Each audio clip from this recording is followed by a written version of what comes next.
What's going on, everyone out there? This is Ash Aubrey here at the XCITE Wrestling's Pro Wrestling Training School and Show Venue. Now today, I'm going to introduce you to a few maneuvers and holds. Let me bring in one of my top students here, Abdul Sadiq. Today we are going to go over the headlock. Today we are going to go over the headlock takedown. And today we are going to go over the Snapmirror Takedowns and the different alterations of that maneuver, okay?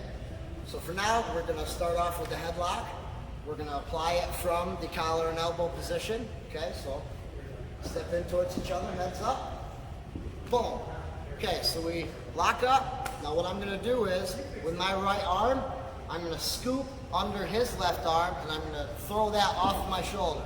As I'm doing that, I'm throwing my body back and I'm stepping back with my left foot. I still have my left arm around his collar. I'm basically pulling his head into my body. Cinching up the headlock with the left arm. And you notice that I have an S-lock. I don't have interlaced. I don't have hand on top of hand. I don't have bar in the arm. I have the S-lock. That is the hardest hold to pry apart. Now, you'll notice his chin is rested on top of my left hand. So that way, everyone can see his face. I don't want his face to be down here. So what's the point? You can't see his expression of pain or grimacing or whatnot. So I like to S-hook and rest that chin on top of my left hand. That way, wherever I want to walk him around, I have full control. And whatever side, the fans can see his face. So one more time, fast way through. All right, so we circle up, big lock up, nice. And it's just that fast. And you can make it look that smooth. Keep your postures, keep your heads up. And that's your headlock. Now, next is the headlock takedown.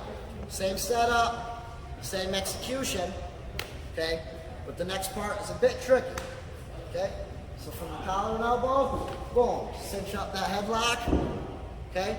Now the important thing here, I'm stepping through between us and I'm taking a big step forward with my left foot, okay? Once my left foot gets there, the rest of my body is ready to pivot towards my right, okay? Now, the way I end up, I want to end up on my right knee and stiff arming the mat with my right arm. I want to create distance in between my body and the mat so he has safe passage to bump through, like so, okay? So we're cinched in, I take that big step through with my left, I pivot around. But you can see how I stiff armed the mat and I came down to my right knee, he bumps, and I just fall to my hip. Straight back, and I'm wrenching on that headlock.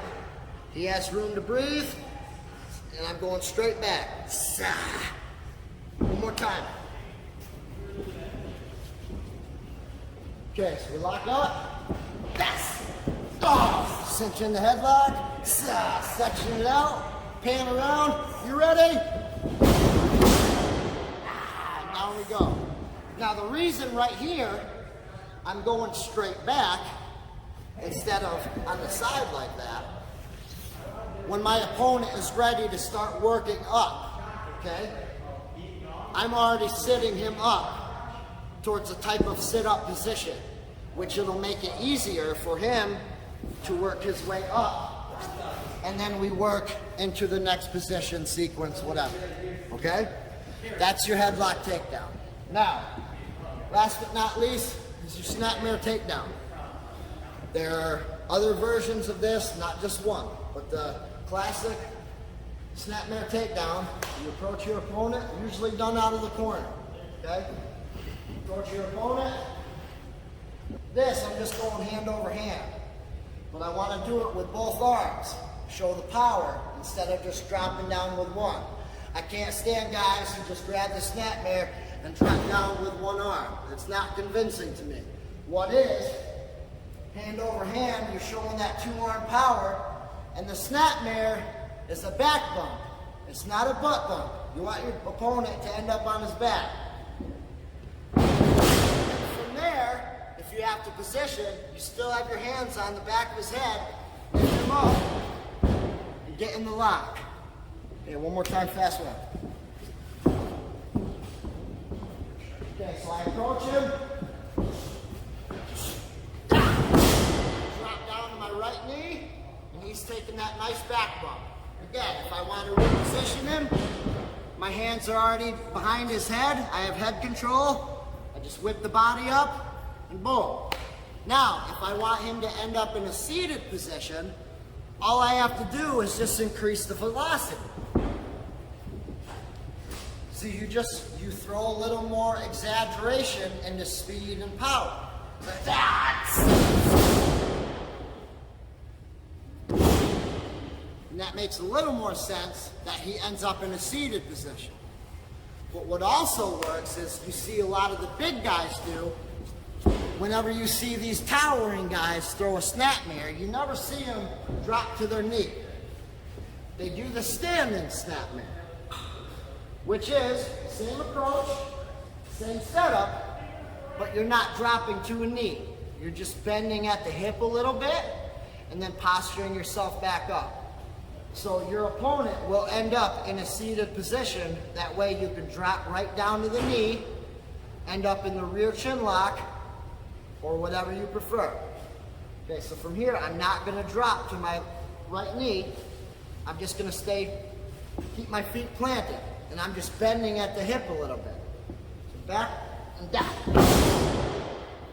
So I basically keep his head at my waist level by the time he drops down.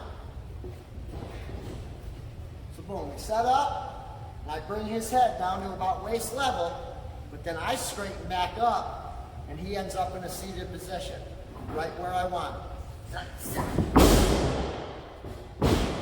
Rear chin lock, key lock, hammer lock, whatever's there, whatever you prefer. But as long as you make all that look intense and smooth, it should be believable. Thank you. Abdullah. Now, next time, we will go over another set of maneuvers. But until next time, this has been Ash Aubrey. Thank you to one of my top students, Abdul Sadiq.